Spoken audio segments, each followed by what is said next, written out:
Olá, meus queridos, meu boa noite, que Deus possa estar abençoando a vida de cada um de vocês. Agora, 23 horas e 53 minutos, quero falar algo muito importante para a sua vida e da preocupação que eu tenho com a sua vida, porque eu desejo que cada um de vocês possa almejar o céu, almejar a finalidade da sua jornada aqui nessa terra, que é, a partir desse momento, almejar pelo céu, para estar num céu de glória, estar num ambiente com Deus, passar a eternidade juntamente com Deus.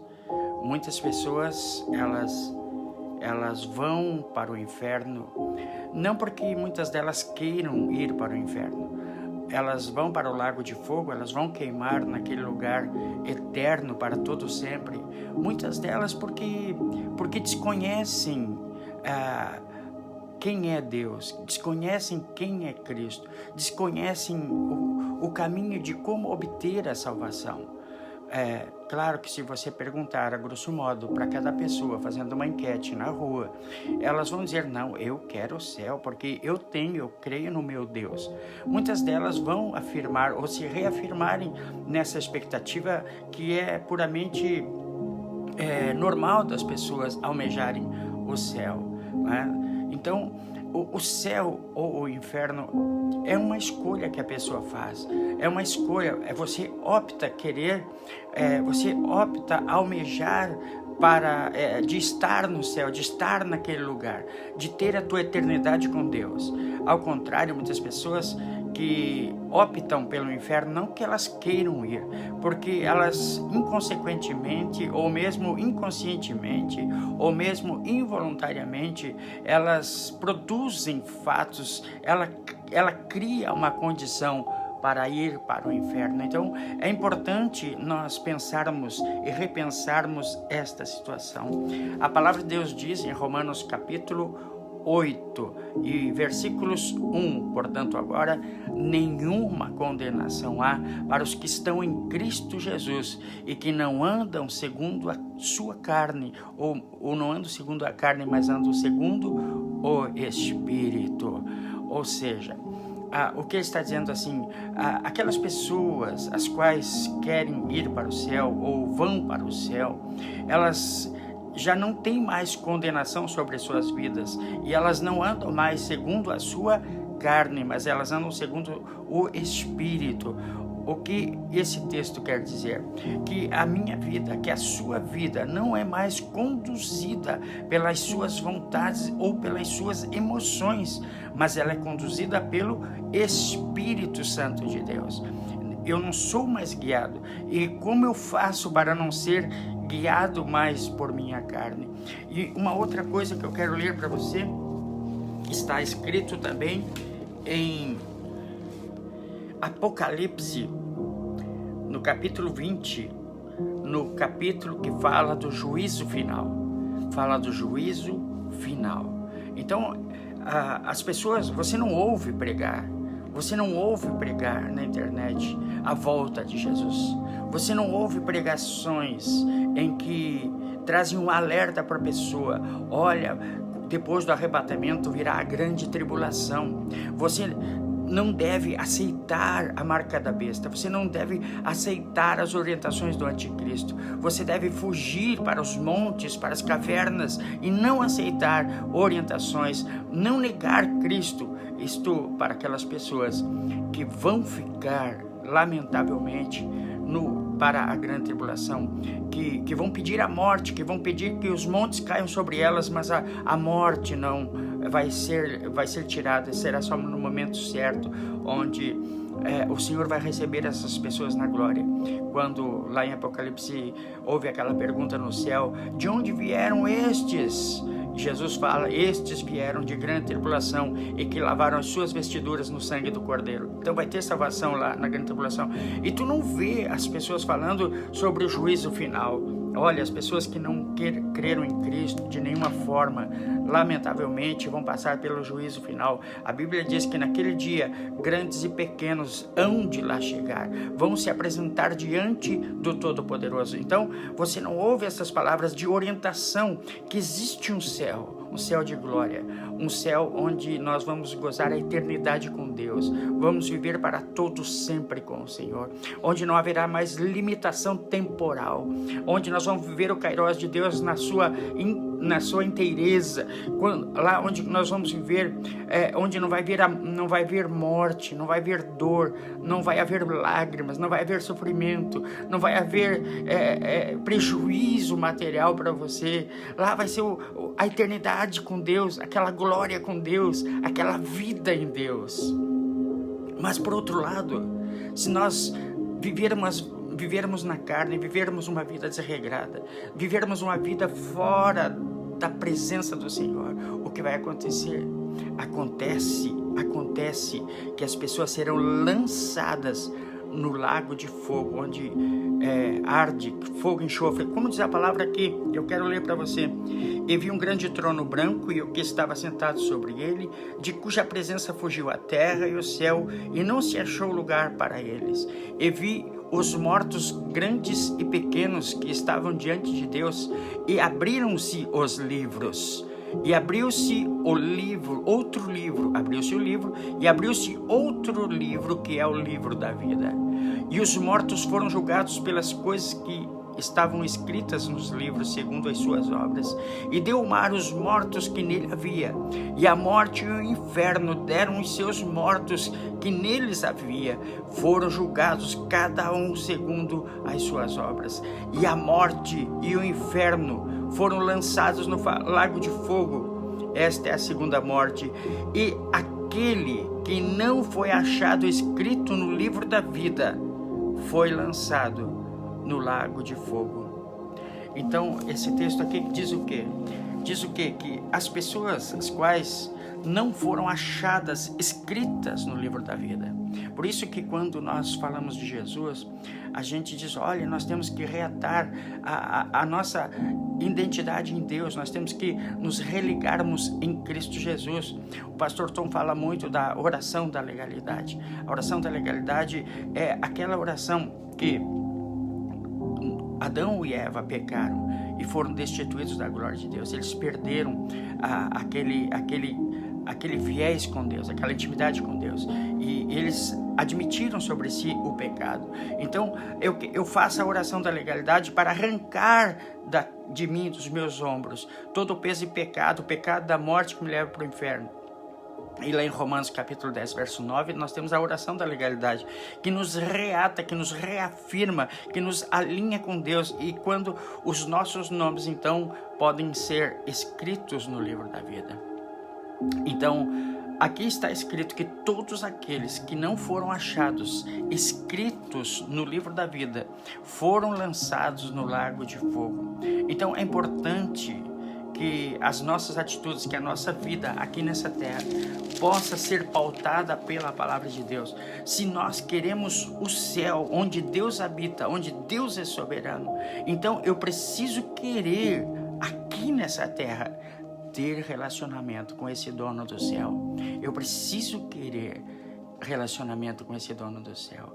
E para eu poder ter esse relacionamento com este Deus que é o Deus do céu, eu preciso então renunciar, porque eu não vou assimilar, eu não vou absorver as coisas de Deus enquanto eu não renuncio. Não se pode pôr, a Bíblia diz, não se põe remendo novo em pano velho, porque a roupa vai se romper. Não se põe vinho novo em odres velhos, porque vai azedar, vai estragar o vinho. Mas se põe vinho novo em odres novos. Então, o que ele está dizendo? É necessário se despir daquela roupagem velha, daquela coisa corrompida que se chama pecado, que se chama a carne, que se chama as tentações. Deus, eu quero dizer para você, Deus, Ele tem tudo. Ele é suficiente para mim. Ele é suficiente para você, para cuidar de você, para sanar qualquer tentação que esteja em você. Deus é suficiente, é poderoso. Se você tem uma carência, se você tem uma dor, se você tem uma dificuldade, se você tem uma enfermidade, se você tem um pensamento que te afasta de Deus, eu digo para você, Deus, Ele é supremo, Ele tem tudo para suprir você. A maior dificuldade que você possa ter, Deus tem o remédio para suprir aquela demanda, aquela necessidade. E se você olhar o que está escrito em Gálatas, eu digo sempre, porque nós temos as duas aptidões. A primeira é aquela aptidão natural, que é do homem natural, daquele homem que como diz lá em 1 Coríntios capítulo 2, que não compreende as coisas do Espírito. Estas são as coisas do homem natural. Então, que é focado na sua carne, que é focado nas suas paixões, que é focado nos seus desejos, que não tem relacionamento com Deus. E ele precisa ser suprido, porque ele tem uma alma carente que necessita ser suprida. Isso é muito natural, de a alma querer ser suprida, de querer se autocompensar naquelas demandas que ela tem. E para isso, então, ela busca no silo de suas próprias conveniências sanar aquela dificuldade, sanar ou suprir aquele desejo. Né? É como um vício, né? O vício da bebida alcoólica ou o vício do cigarro. A pessoa, ela busca, ela vai atrás daquele subsídio para sanar essa alma doente, essa alma carente, essa alma que tem necessidades naturais, e ela vai atrás. Mas Deus, eu digo para você, é totalmente suficiente para suprir as suas carências, as suas demandas, em o nome do Senhor Jesus Cristo. Eu tenho o texto aqui de Gálatas, por exemplo. Olha só o que diz o texto de Gálatas. Se você olhar o capítulo 4, Paulo aqui descreve uma série de situações que você pode estar vivendo ou não, mas que você pode bem superar estas questões. Ele diz assim, no verso 16 do capítulo 5 de Gálatas: digo-vos, porém, andai em espírito e não cumprireis. Tem traduções que diz, e não satisfareis as concupiscências da carne. Ele diz, andai em espírito. Andar em, preposição em, andar numa condição, andar em um lugar, ter um posicionamento, andai em espírito. Então, essa preposição indica um modo, um lugar, uma condição. Você vai andar em Cristo, em espírito, e não vai cumprir as concupiscências da carne. O que ele está dizendo? Que você não vai ceder à sua carne. Não vai cumprir significa você não vai ceder à sua carne. Você não vai ceder a pensamentos de concupiscências, de desejos, de lascívia. Ele diz que você não vai cumprir, você não vai ceder, você não vai satisfazer aquelas circunstâncias dos teus pensamentos, mesmo que possa vir uma tentação, mas você não vai ceder, você não vai se entregar àquela condição que é desejo da sua carne, que são concupiscências dos seus olhos, ou absorvidas pelo paladar ou pelos seus ouvidos. De alguma forma ela vem te tentar, ela vem tentar te derrubar, mas você vai dizer não. Então ele diz, andai nesta condição ou neste lugar, no espírito, que você não vai satisfazer, ou seja, você não vai pagar tributos da sua carne. Então a carne é assim, as paixões, os desejos, eles são tipo um agiota louco, sabe? Um agiota louco que quer que você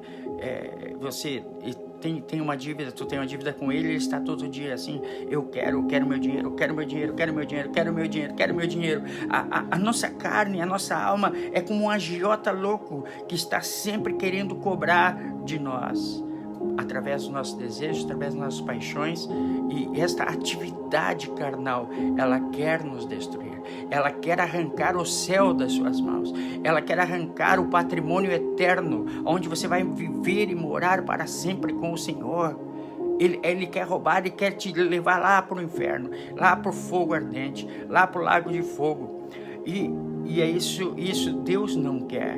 Ele disse: andai em espírito e não satisfareis as concupiscências da carne, porque a carne cobiça contra o espírito. Olha, porque a carne cobiça contra o espírito e o espírito contra a carne, e estes, plural, e estes opõem-se um ao outro, para que não façais o que quereis. O que ele diz, o que ele está falando, portanto a carne cobiça contra o espírito. Há uma luta, há uma guerra, há um enfrentamento. É o diabo, é a tentação, é a carne, é a luta, são os teus pensamentos querendo te levar para lá, para o fundo do poço. Mas há uma voz que nasce dentro de você, há uma voz que grita: não, meu filho, não, minha filha, você me pertence, você é uma cidadã do céu, você é minha, você não é deste mundo. Você tem um espírito renascido, é o Espírito Santo falando no teu espírito e tentando te arrancar de você, tentando te arrancar do seu eu, tentando te arrancar das tuas cobiças, das tuas tentações. É uma trava, como diz aqui em Gálatas capítulo 5, versos 17, há uma trava, há uma luta, há uma disputa. Mas se sois guiados pelo Espírito de Deus, não estais debaixo da lei, porque as obras da carne são manifestas, as quais são o adultério, a fornicação, a impureza, a lascívia, a idolatria, a feitiçaria, as inimizades, as porfias, as emulações, as iras, as pelejas, as dissensões, as heresias, as invejas, os homicídios, as bebedices, as glutonarias. Estou colocando as na frente de cada uma situação, tem apenas vírgula. As coisas semelhantes e coisas semelhantes a estas, acerca das quais vos declaro, como já antes vos disse, que os que cometem tais coisas não herdarão o reino de Deus. Então aqui ele faz uma lista de coisas que vão te desabonar diante de Deus, que vão afastar, que você não, em nome de Jesus, está amarrado, mas que as pessoas que assim cometem vão diretas, todas diretas para o inferno, vão diretas para o lago de fogo, vão sofrer a eternidade sem Deus. Então, a Bíblia diz que lá é o lugar onde o bicho não morre e o fogo não se apaga. Ou seja, ela vai viver aquela morte espiritual. Vai ser um terror. Então, eu não desejo para ninguém. Eu quero que as pessoas se salvem e que não sejam dependentes ou escravas de si mesmas, alimentando a sua carne. É tempo de sairmos disso. É tempo de nos voltarmos para Deus. Mas ele disse: mas o fruto do Espírito é o amor, o gozo, a paz, a longanimidade, a bondade, a fé, a mansidão, a temperança. Contra estas coisas não há lei.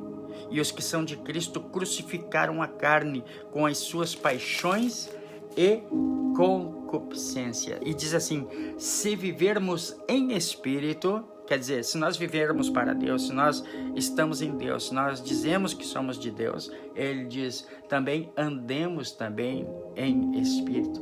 Isso então nos remete aonde? Ao texto que nós estávamos falando sobre Romanos capítulo 8. Vamos voltar ao Romanos, que eu já cheguei. O capítulo 8, que ele diz assim, voltando de Gálatas capítulo 5, do 16 em diante. E agora, ali fala do conflito da nossa carne e finalmente diz que aqueles que estão alimentando, que continuam alimentando a sua carne, não herdarão o reino de Deus. Então, voltando agora para aqueles que estão fora dessa condenação. Portanto, agora nenhuma condenação há para os que estão em Cristo Jesus e que não andam mais segundo a sua carne, mas andam segundo o Espírito. Ou seja, elas já não obedecem à sua carne. Eu vou continuar lendo para você, se você quer a palavra de Deus. Porque a lei do Espírito de vida em Cristo Jesus me livrou da lei do pecado e da morte. Porquanto era impossível a lei, visto que estava enferma pela carne, Deus enviando seu Filho em semelhança da carne e pecado, pelo pecado condenou o pecado na carne, para que a justiça da lei se cumprisse em nós, que não andamos segundo a carne, mas segundo o Espírito. Porque os que são segundo a carne, volta aquela frase que foi lida lá em Gálatas capítulo 5, do 16, versículo 16 em diante. Porque os que são, verso 5 do capítulo 8 de Romanos, porque os que são segundo a carne se inclinam para as coisas da carne. Ele está dizendo que os que são da carne se inclinam para as coisas da carne. Só um pouquinho que eu dei um probleminha aqui. Só um pouquinho que eu já volto aqui com você.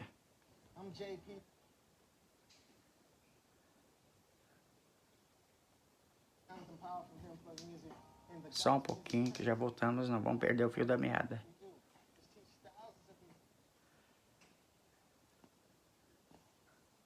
Só um pouquinho que vai dar tudo certo.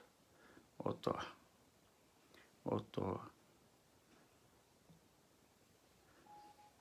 Voltou tudo certinho.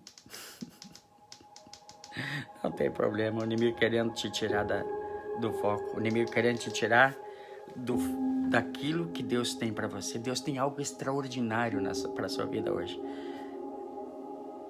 Deus tem algo extraordinário para você. O inimigo tem algo contrário à sua vida. O inimigo quer te derrotar, o inimigo quer te quebrar, mas Deus está te dando o segredo de como vencer nessa noite. Deus está te dando o segredo que Ele diz, porque os que são segundo a carne, inclinam-se para as coisas da carne, mas os que são segundo o Espírito, letra maiúscula, para as coisas do Espírito, porque a inclinação da carne é morte, mas a inclinação do Espírito é vida e paz. Porquanto a inclinação da carne é inimizade contra Deus, pois não é sujeita à lei de Deus, nem o pode ser, nem em verdade pode ser. Portanto, os que estão na carne não podem agradar a Deus. Vós, porém, não estáis na carne, mas no Espírito, se é que o Espírito de Deus habita em vós. Mas se alguém não tem o Espírito de Cristo, este tal não é dele. E se Cristo está em vós, o corpo, na verdade, está morto por causa do pecado, mas o Espírito vive por causa da justiça. E tem um texto aqui que eu acho extraordinário agora. Olha só. Porque o verso agora 14 do capítulo 8 de Romanos. Porque todos os que são guiados pelo Espírito de Deus, esses são filhos de Deus. Porque não recebeste o espírito de escravidão para outra vez estardes em temor, mas recebeste um espírito de adoção de filhos, pelo qual clamamos, Abba, Pai. O mesmo Espírito testifica com o nosso espírito que somos filhos de Deus. Eu esqueci de ler o 13, que é importantíssimo. O 12 diz assim: de maneira que, irmãos, somos devedores, não a carne, para vivermos segundo a carne. Porque se viverdes segundo a carne, morrereis, mas se pelo Espírito modificardes as obras da carne, vivereis. Ele está dizendo, eu não sou devedor à minha carne para viver segundo a carne. O que ele está dizendo? Que você e eu não temos uma dívida com a nossa carne. Para ela estar fazendo a cobrança, lembra que eu falei do agiota antes? Nós não somos devedores à nossa carne, e esse versículo é o de número 12 do capítulo 8 de Romanos. Você, quando você tiver uma tentação, quando você tiver uma luta, uma guerra na sua consciência ou existencial, você tem que saber que você não tem que suprir aquele desejo carnal, porque nós não somos mais devedores aquele sentimento, aquela vontade, aquela carnalidade. Então, se a cada momento que a pessoa tem um desejo, por exemplo, de prostituir, ela tem um desejo de se drogar, ela tem um desejo de ir para a bebida alcoólica ou para qualquer outro vício, ela está pagando tributo tributo à sua carne e, por consequência, pagando tributo a Satanás. Ela está pagando tributo ao diabo. E o apóstolo Paulo aqui escrevendo no versículo 12, capítulo 8, o capítulo 8, versículo 12 de Romanos, ele está dizendo: vocês não são devedores mais à carne de vocês para continuarem pagando tributo a essa carne. Então, eu não preciso mais alimentar essa carne. Você não precisa, você precisa se alimentar com as coisas de Deus. É isso que ele está dizendo. Ele diz assim, ó, e o mesmo Espírito testifica com o nosso Espírito. E o 17, se nós somos filhos, somos logo herdeiros e também herdeiros de Deus e co-herdeiros em Cristo. Isso é tremendo. Então, essa é a palavra que eu quero trazer para você nessa hora. Portanto, agora, nenhuma condenação há. Ou seja, se eu não tenho condenação, se você quer ser redimido pelo Senhor, se você quer ser perdoado nessa hora, você, depois de perdoado, então a condenação não vem mais sobre você. Você se livrou da morte espiritual, você se livrou do inferno, você se livrou do lago de fogo, como nós lemos ali em Apocalipse capítulo 21, no título do capítulo, que é o juízo final. A Bíblia diz que ficarão de fora no capítulo 22. E ali tem um elenco de pessoas que ficarão de fora. E isso é importante nós olharmos, porque na medida em que as pessoas se tornam cauterizadas em suas mentes com outras verdades, não aquelas da palavra de Deus, ou mentiras fantasiosas que parecem verdade e que na verdade são conveniências da carne. As pessoas se tornam convenientes à sua carne pela massificação das suas atitudes, dos fatos construídos, e elas adotam aquilo como verdade nas suas vidas, e elas começam a viver aquela prática, aquele consentimento delas por conveniência, por desejo próprio.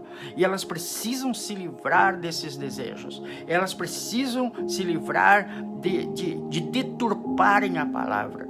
Na verdade, é uma deturpação da verdade. E eu estava meditando muito sobre há tantas mortes que nós tivemos pelo coronavírus no Brasil. Óbvio que aquelas 115 mil não foram mortes pelo coronavírus. Primeiro, isso é ponto pacífico, só que não declarado, né? Não todas aquelas mortes, porque nós temos mortes de todos os outros níveis e não foram divulgadas estas outras mortes. E outra, quantas mortes, como soube hoje de uma pessoa, dessa pessoa que o Valmir noticiou no Facebook, que não deram a oportunidade de ela tomar hidroxicloroquina, e o outro parente dele, a mulher dele que estava junto, não precisou nada disso. Então eu vejo assim muitos assassinatos, muitas pessoas que foram assassinadas, não que o coronavírus as matou, mas muitas pessoas que foram de forma ajudadas a morrer pela falta de medicação, pela falta do amparo, pelo socorro no tempo oportuno, por lhes negarem o remédio, por lhes negarem o tratamento adequado, correto. E muitas pessoas entraram num nível de pneumonia crônica, seus pulmões fecharam, e veio o respirador, e veio a morte. Então eu estava pensando, meu Deus, quantas vidas que foram mortas, quantas vidas que foram levadas, quantas vidas que não tiveram a oportunidade de conhecer Deus, quantas vidas mas Deus vai mandar elas para o inferno mesmo assim, morreram por uma droga, de uma doença. É preciso ter o nome escrito no livro da vida, é preciso reconhecer Cristo como Senhor. Eu não digo, eu tenho certeza que a maioria destas que morreram, elas tiveram a sua confissão em Cristo ainda no seu leito de enfermidade. Elas conheceram Deus e aceitaram Cristo no leito de enfermidades, porque Deus não deixa sem avisar neste período de sã consciência. E muitas delas confessaram nos seus corações Cristo como Senhor. E eu tenho certeza que elas estarão no céu de glória comigo e com você. Mas o que eu quero dizer que é lamentável as pessoas deturparem a verdade por uma vaidade. Muitas delas por causa da política, por causa da contrariedade dos políticos que hoje estão no poder, por manterem-se numa vaidade dos seus espíritos, dos seus sentimentos, levaram milhares e milhares de pessoas a óbito, levaram milhares e milhares de pessoas a morrer, a perderem as suas vidas, entes queridos, amados, pessoas que não puderam ter a oportunidade de velar os seus mortos, e foram deixadas tudo por causa de uma vaidade, tudo por causa de, porque não existe um protocolo correto, nada está provado, mas todos, a maioria que tomou a hidroxicloroquina, nenhum morreu. Então, por causa de uma mentira, por causa de uma vaidade, seja ideológica, seja filosófica, seja por causa da profissão, por causa de uma ética de profissão, deixaram morrer milhares de vidas, não só no Brasil, mas em todo o mundo. Então, a mentira se instala. Tudo que é verdade, tudo aquilo que te leva à verdade, existe uma oposição gratuita, existe um levante no mundo contra a verdade. Não que as pessoas exatamente queiram, mas como Jesus disse lá em 1 Tessalonicenses capítulo 2, ele diz que o espírito do anticristo já opera, mas ele não se manifestou ainda, porque há um que o detém, que é o Espírito Santo. Depois sim, ele será manifesto com grandes poderes e sinais de prodígio e mentira, a fim de enganar aqueles que não deram crédito à verdade, mas antes tiveram seu prazer na mentira e na iniquidade. Então, o meu pesar hoje é por aquelas vidas que foram perdidas por causa da mentira, por causa de um levante, de uma conspiração de demônios, partindo de poderes extremamente zelosos que teriam condições plenas de pôr o Brasil em ordem, como partindo do STF para baixo, ou do Senado Federal, ou da Câmara de Deputados, uma conivência com a maldade, uma conivência com o crime, ou pelo menos foram, como diz, partícipes indiretos dessa carnificina humana de deixarem tantas pessoas morrerem. Houve outros médicos, como um que eu me tratei, que não usou os protocolos da medicina, e por isso eu estou aqui falando com você. Deus é fiel, Deus é fiel. Às vezes, eu me lembro do irmão André, eu li logo no início da minha conversão, o irmão André, ele era o contrabandista de Bíblias para a antiga União Soviética, para aqueles países da República, União das Repúblicas Federativas Soviéticas, URSS, né? URSS chamava. Ele contrabandeava Bíblias. Era algo correto? Era algo errado? Do ponto de vista humano, era errado, porque estava contrabandeando Bíblias. Mas é um homem que mais ganhou almas em toda a história, levando Bíblias para aquelas pessoas que menos podiam, que estavam privadas, quando era o regime ainda de um comunismo mais fechado, como hoje é o da Coreia do Norte. Assim o era. Tinha o Muro de Berlim, tinha aquelas coisas todas fechadas. O comunismo era muito mais fechado. Por causa do capitalismo, a China abriu as portas, por causa do dinheiro. Eu vou abrir as portas, depois eu puxo o tapete deles e nós ganhamos o mundo para nós. É isso. Agora é um comunismo moderado, mas agora com o rompimento dos Estados Unidos, com com a China, isso tudo apertou lá na China. Há uma perseguição extrema aos cristãos. Mas voltando, então do ponto de vista ético, moral, o contrabandista de Deus que levava Bíblias, ele estava totalmente errado. Então não podíamos salvar vidas quebrando um protocolo. Nós podemos. Se você tem um barco, você está em alto mar, e esse barco vem a pique, e você, ou não vem a pique, como nós conversamos com o Valmir hoje, ou você só perde os remos, e você acha uma garrafa plástica, você vai usar aquela garrafa plástica e vai tentar salvar a sua vida de alguma forma. Então, voltando, queridos, a mentira se instalou no país. A mentira se instalou por causa de uma vaidade do poder, de conquistar o poder, de derrubar aquela pessoa que está no poder, de se manter no poder a qualquer custo. Então, prega-se a mentira, prega-se. Então, nós podemos mudar. Nós podemos mudar. Nós podemos santificar o Senado, nós podemos santificar a Câmara dos Deputados, nós podemos santificar o Poder Executivo, nós podemos santificar o STF. Em o nome de Jesus, eu oro para que Deus realmente tire qualquer homem de mentira, qualquer homem do engano que estão lá há tantos anos, homens de engano, que defendem a mentira pela mentira, o mal pelo mal, pela proteção e pelos valores da sua própria conveniência. Então nós precisamos,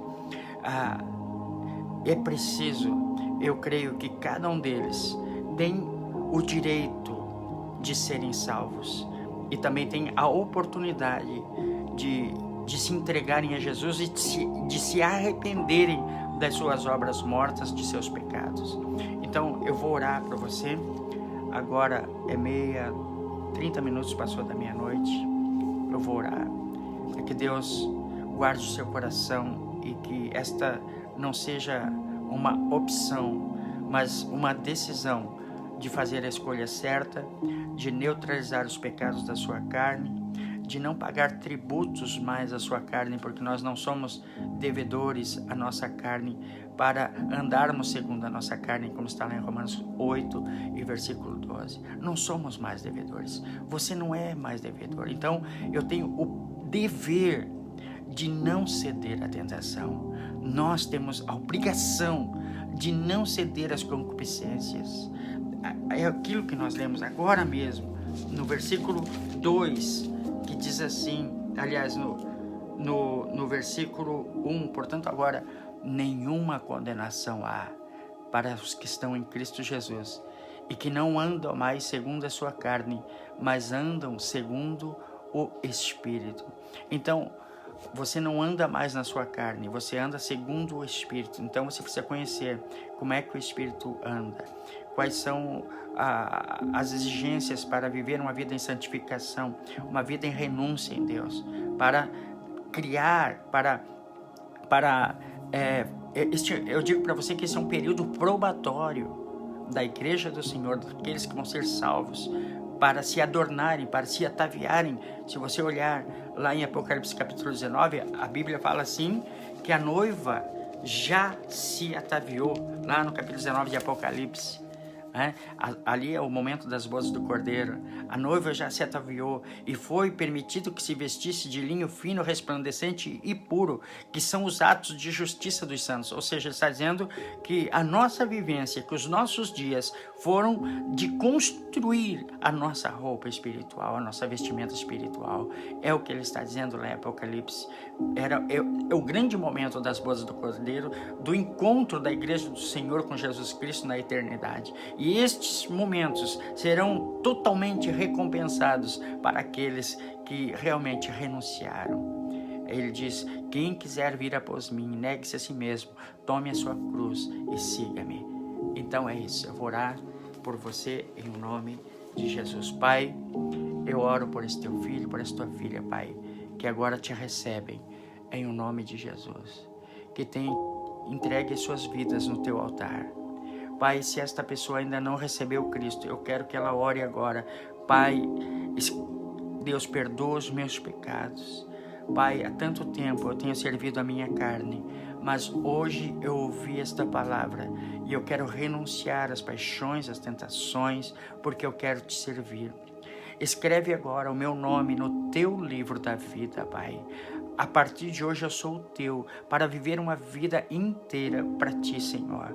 Deus, em o nome de Jesus, eu reato, Pai, a minha vida. Eu faço essa oração de legalidade, Pai. Em o nome de Jesus, eu creio no meu coração e com a minha boca confessei para a salvação. Obrigado, Jesus, por estas vidas. Eu os abençoo em o nome do Senhor. Amém. Queridos, Deus abençoe a vida de cada um de vocês, que cada um de vocês possam viver a bênção do Senhor, viver todas as promessas de Deus.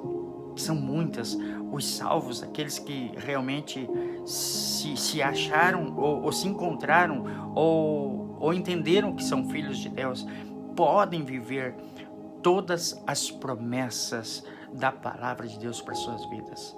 Você é um filho, foi te dado o poder para usufruir, porque a Bíblia diz lá em Efésios 1 e 3 que Ele já nos abençoou com todas as bênçãos espirituais nos lugares celestiais em Cristo Jesus. Então, você sendo um filho pode desfrutar das bênçãos, porque Romanos 8:1 diz que nenhuma condenação há sobre a sua vida.